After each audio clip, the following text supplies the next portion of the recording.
réaliser des œufs à la coque, où le jaune est très crémeux et le blanc à peine coagulé. Des œufs mollets, le blanc est complètement coagulé, le jaune reste crémeux.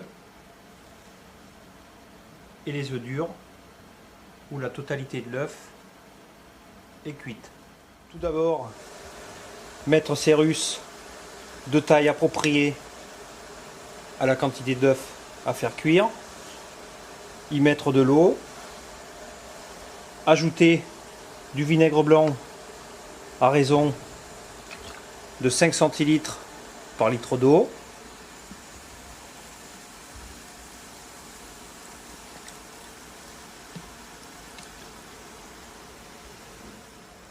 l'intérêt de mettre du vinaigre blanc, s'il y a cassure de l'œuf, le blanc coagulera tout de suite.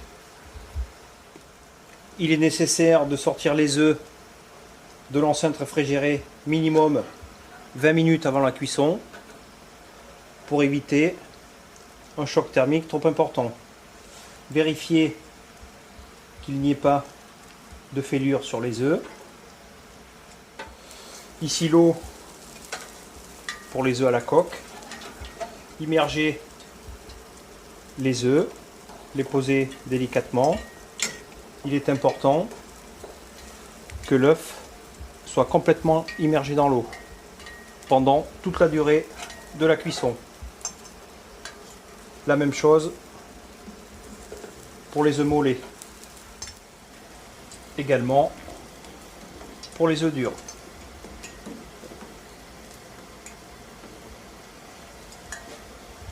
Dès que nous atteignons le frémissement, comptez 3 à 4 minutes pour les œufs à la coque, 6 minutes pour les œufs mollets et 10 minutes pour les œufs durs. Dès la cuisson terminée des œufs coques, les égoutter, ne pas les rafraîchir car ils sont servis aussitôt. Au bout de 6 minutes de cuisson, allez vider l'eau de cuisson et rafraîchir l'œuf immédiatement.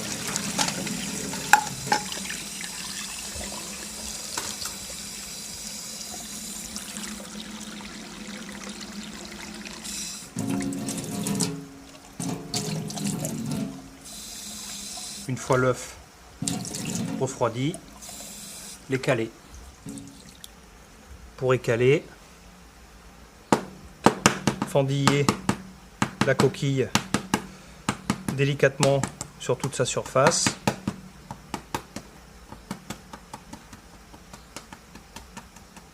Et commencer à écaler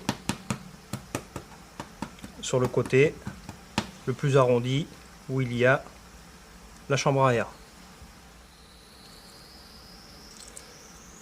Retirez délicatement la coquille et la membrane.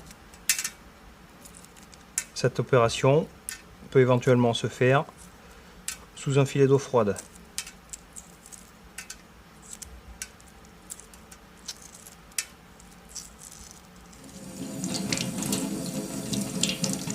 Si l'écalage se fait sous un filet d'eau froide, récupérez les coquilles dans un chinois.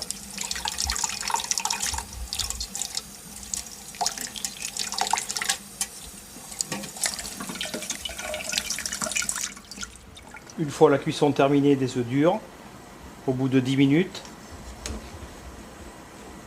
comme les œufs mollets, versez l'eau de cuisson et rafraîchir.